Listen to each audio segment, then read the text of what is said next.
Our last year presented many challenges to the YWCA Dayton, and despite those challenges, we prevailed. There are many reasons why the YW prevailed. One is our staff is talented and determined to advance our mission, from the programs the staff provides to the causes they advocate for, to the staff who make sure that we have dollars coming in the door, to the folks that keep a close watch on those dollars. The YWCA Dayton is on solid ground.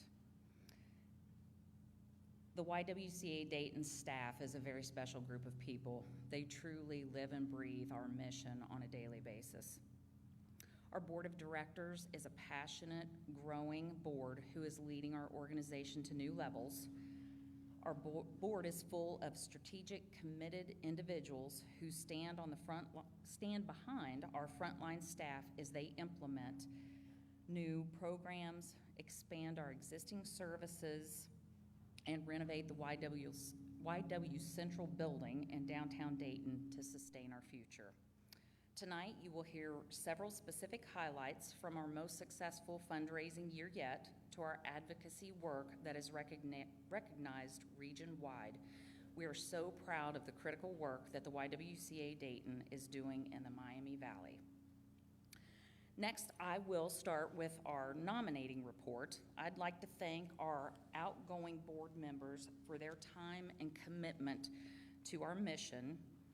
Those board members are Marcia Bonhart, Sandra Brazington, Barbara Gorman, Shannon Jones, Betsy Marshall, Joanne Mawasha, Elizabeth Orlando, Emily Rabb, Nanette Reed, and Martia Shantz.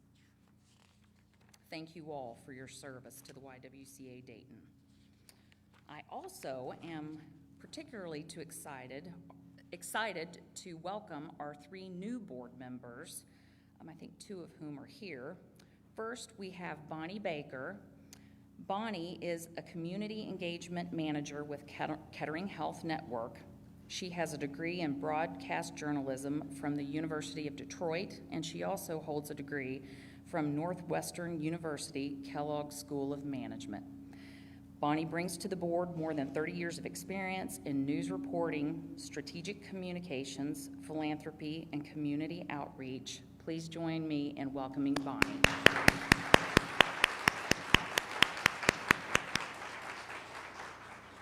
Next, we have Lachey Lofton.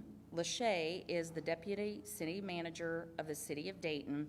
She has a BA in International Studies from the University of Dayton.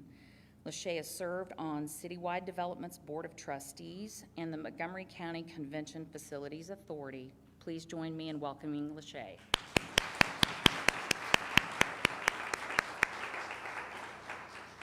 And finally, we have Rachel Mackey. Rachel is a Senior Business Development Specialist with JJR Solutions.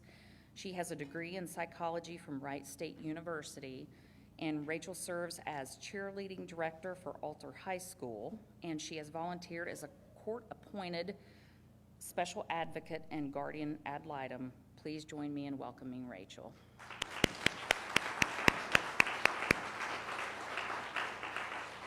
With that, I will turn things over to Jennifer Heapy for our finance report.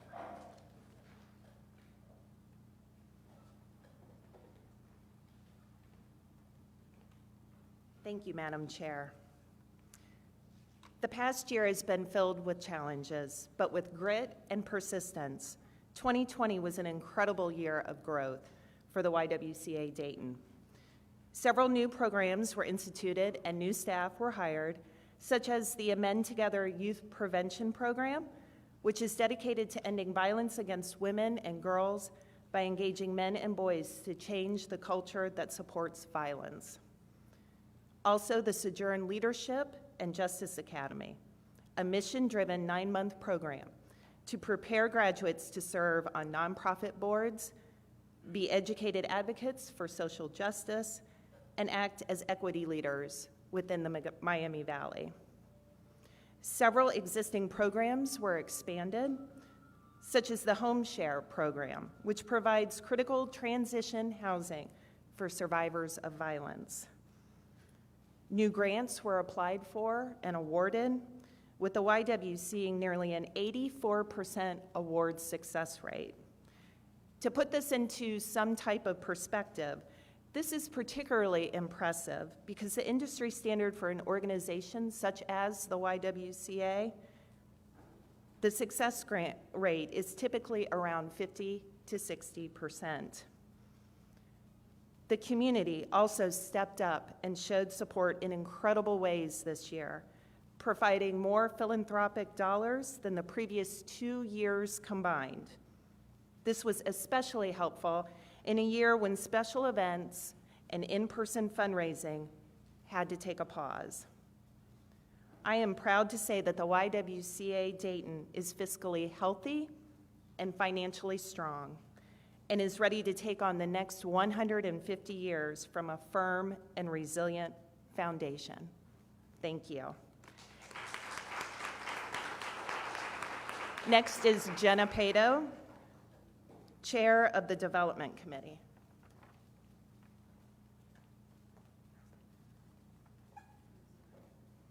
Good evening, everyone. My name is Jenna Pato. I'm on the board of the YWCA, and I have to tell you, I've been a fundraiser for the last 21 years, and it's been an incredibly difficult time this last year to be raising funds in our community. But as I share with you tonight, the community stepped up in really some major and amazing ways throughout the pandemic. So I'm excited to share with you this report. You'll see with our events, like many nonprofits, we had to pivot from in-person events to a number of virtual events. The Voices Against Violence is usually our event that we have in October, and we were able to pivot it to an online event and created with numerous national partners and new relationships. We also created a new event, Vine to Online, with our partners from Tender Mercy, and this was one of the first online virtual events that we had really in our market, and it was also a great way to support a local business. And then finally, we were able to continue our Purple Paws event, which is in Preble County, but move this to an online version. You also see that contributions exceeded $400,000, and this was as much as 2018 and 2019 combined. And actually, we were also able to monetize our advocacy work for the first time through a campaign called Until It Is Eliminated, garnering recurring and sustaining gifts towards our advocacy efforts. Next up, I wanted to share with you the number of volunteers and in-kind support that we received. As you can imagine, during the pandemic, we couldn't receive a lot of in-kind support, so we unfortunately had to turn that off. However, we did see an increase through a larger single donations and relationships with companies throughout the years. I think all of us have seen a lot of companies just step up and really try to provide a lot of support with the nonprofits, and fortunately, the YWCA was able to benefit from that as well. We also saw a record number of volunteer hours from in 2020, again, despite volunteerism not really happening much this last year. Volunteer and interns contributed to nearly 7,000 hours, which is a 76% increase from 2019. The large increase was actually due to effective readjustment in the way that which we are counting and tracking our intern hours. So just another silver lining of COVID that we were able to make our metrics much more effective. And then finally, with grants, as Jennifer shared with you, we did see a huge increase in our grants, a 29% increase in not only the number of grants that we applied for, but actually our success rate increased from 79% up to 83% in 2020 for a total award of just over $4.4 million. So again, the community continues to support us. We also saw an increase in grants from the CARES funds coming through the extra support costs due to COVID-19. And the YWCA was able to leverage those dollars in a sustainable ways to ensure that 40% of the $1.6 million stayed at the YW. And then finally, the YWCA of Dayton received a few significant firsts in 2020. We received we were one of the first dedicated advocacy grants from Key Bank, one of our first dedicated North Property grants from CareSource, and our grant was the first grant directly from the governor's office.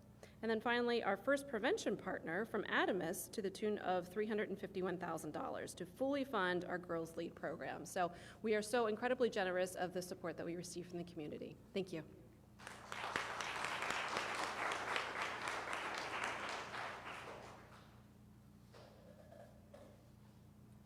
So So even though the last year has been very challenging in many ways, it really provided the space for the YWCA to really step into and lean into the advocacy work, particularly around racial and social justice.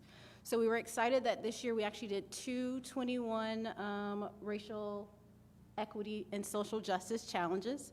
One was in summer of last year in June, and then we did another this year in April. And so actually the one last summer led to a grant to actually expand that to do that for youth. So again, just really leaning into the need for that work, particularly within this last year, and so led to a lots of expansion and growth in that area. Also this year was the actual, trying to make sure I'm wording it correctly, administrative holiday for Juneteenth. So again, being able to really lean into that work to really embody the mission for the YWCA and to set that precedent for the leadership that's happening in the region, which also led to those 2 awards that were provided to us through the Dayton Business Journal, as well as the Human Relations Council. So again, this last year was completely tough for, I'm sure, all of us in this room. But again, the growth that has happened around advocacy, around racial and around social justice, and the work, some of the things that have been already mentioned, so monetizing some of that education, the expansion of new employees and staff to really take ownership and do that, and to really take ownership of the way that we're providing education that's very directly tailored to what organizations need, what the community needs, to really drive home the mission of the organization of the YWCA.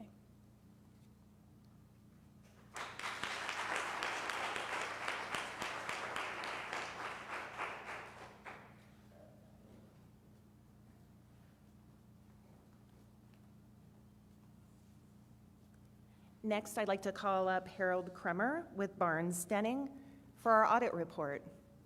Thank you.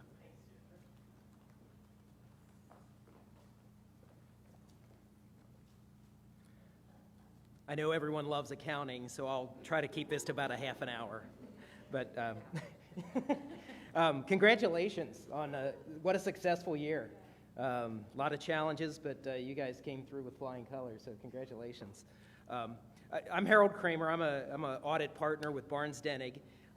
Thank you for choosing us to be your audit firm this year. It's our first time working with the YWCA of Dayton. We have a relationship with YWCA in Cincinnati, and this expanded.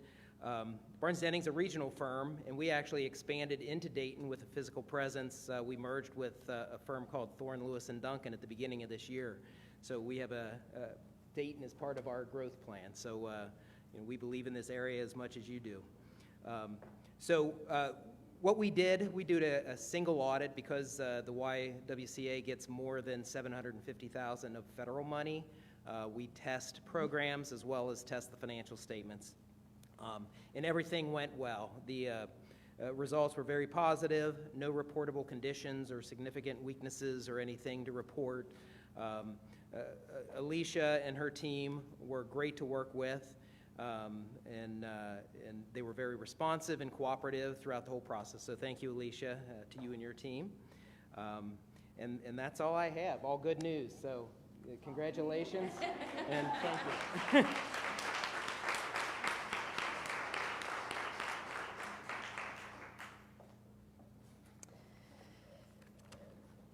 I would tell you that I must echo everything that has already been mentioned. Although we're in 2021 and we are some time past the challenges of 2020, 2020 was a difficult year. And for those of us that are in nonprofit, it was especially difficult, but those of us that are in social justice and gender justice and taking on new projects, monetizing that social justice and leaning in, but more importantly, being in a space like this that was waiting for us, it just zapped some of our energy. But I would tell you that as we look back on this year, it's so nice to see the numbers because you forget how good people are, how great the year really ended up being. And it would be remiss to not thank you, the board members, those that are leaving us, and those that are coming on. Thank you for the time, energy, and the spirit that you invested into the mission of the YWCA. And then finally to the staff that are all bunched up in that corner back there. It is not wasted on me that you have put a lot of energy into this place, and probably so has your families and your friends and your parents, because the work itself is very stressful. So thank you. So we have gone through COVID-19, which we currently are going through, but we've also seen and continue to work through our housing, shelter, as well as youth engagement, expansion, advocacy. And what that really boils down to is we work with opportunities. So I tried to look back on the year and really try to remember all the things that we have done. And I'm going to try to put in a synopsis what that year looked like for us. So the other day I remembered something that I had forgotten. I don't know if you all experienced that, but I do that often, and I did that again. This is becoming my normative behavior, that I am increasingly aware and increasingly measuring how much I remember, how much I actually forget. I have had multiple conversations regarding this, my brain fog, or is it COVID, confusion? It is like the Groundhog Day syndrome. Maybe it's my age. I just had a birthday. That may be too much isolation and too much of the sameness, but maybe it is all of these things. But what I am clear is that we all share this. The remembering of something that we have forgotten this past year of 2020. It has been over 2 years since we have all been in a room together celebrating.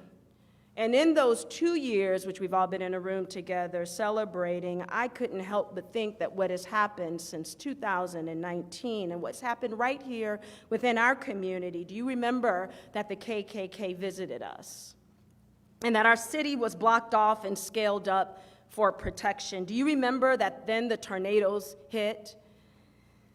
And it interrupted something that I don't watch called The Bachelor, but it also interrupted people's lives and their livelihoods and our sense of environmental safety.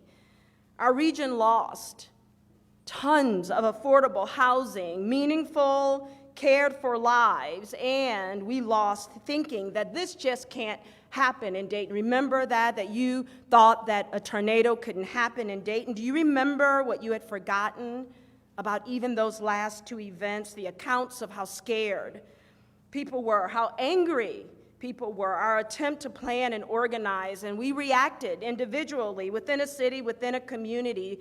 Do you remember how much we've gone through and maybe how much you've forgotten? Then there was these mass shootings that were happening all over the community and in cities. Remember El Paso, Squirrel Hill, Pittsburgh, and then it happened in Dayton, Oregon District.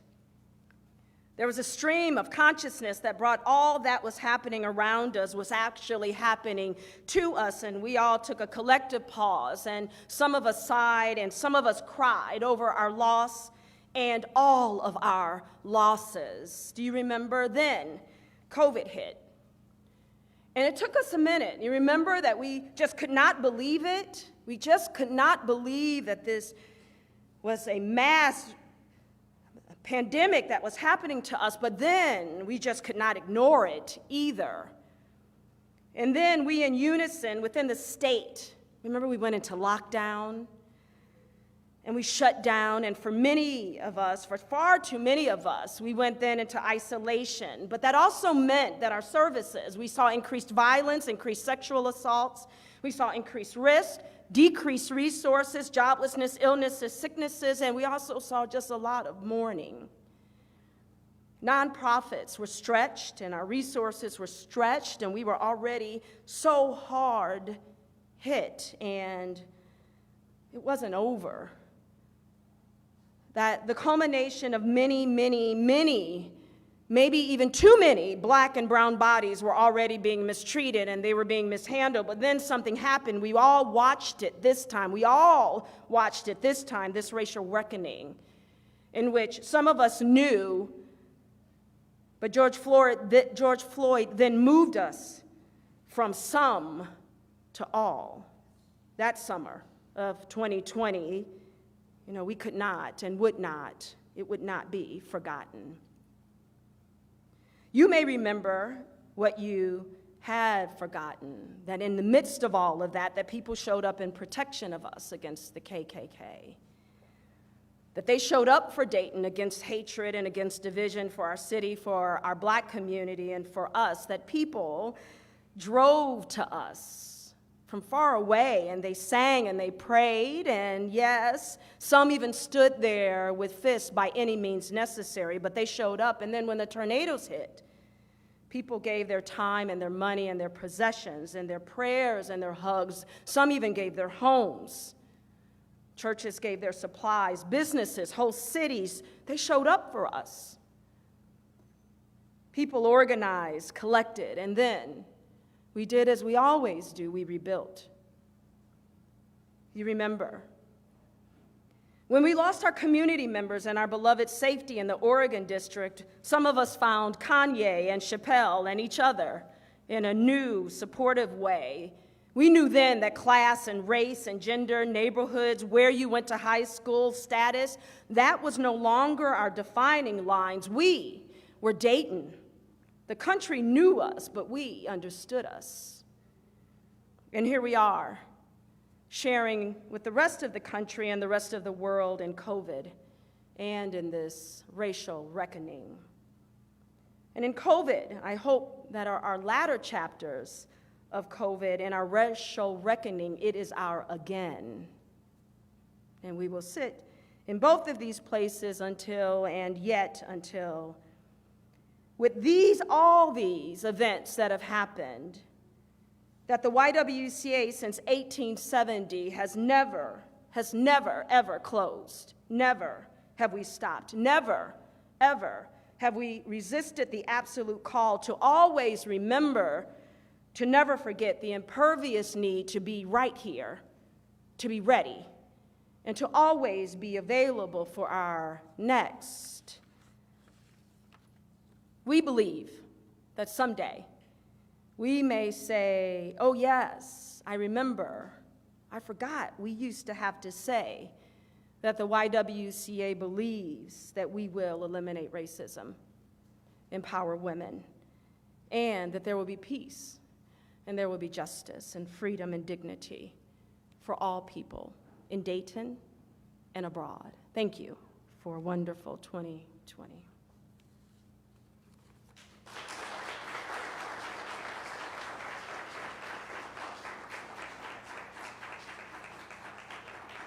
Thank you, Shannon, and thank you all of our committee members for their reports. In closing, I just want to say that I am deeply grateful to be a part of this organization at a time when it seems, as Shannon referenced, that there is a real focus on the problem of systematic racism in our country, the problem that poses for Americans of color and particularly women of color. The YW is perfectly positioned to take advantage of this focus and make real changes that will last. We have a united voice and use it at the state level through legislative efforts and nationally as one of more than 200 YWCA associations working on legislative matters to further our mission of eliminating racism and empowering women.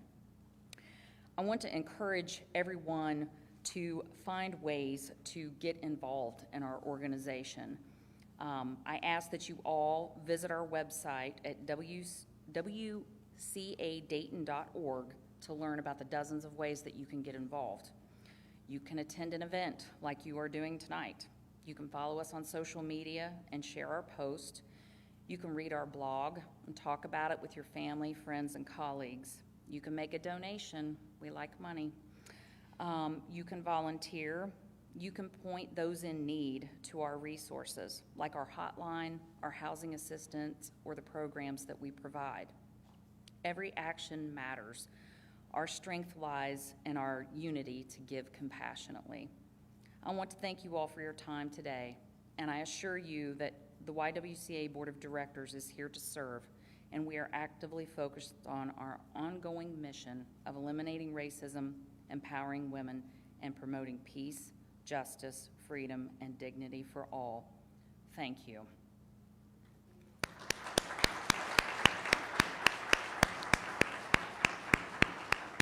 Now, I will ask that our board members remain present so we can handle a piece of board business. For the rest of you, Marshall, if you'd like to come up. Marshall is offering some tours of our facilities, so I'll let him take it from here. Excellent. Thank you. If you're watching online, this is where we bid you adieu. I don't think that you're able to join us for a virtual tour just yet, but we'll have one of those online soon. So good night to everyone watching. Oh, yes, one last thing. Sorry. We want to invite up Vice Mayor Don Webb just to say a few words from Huber Heights.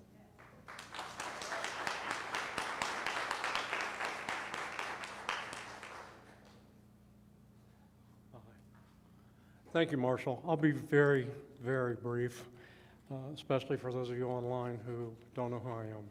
I am the Vice Mayor. I'm accompanied tonight by two other council members, Councilmember Richard Shaw, Member Glenn Otto.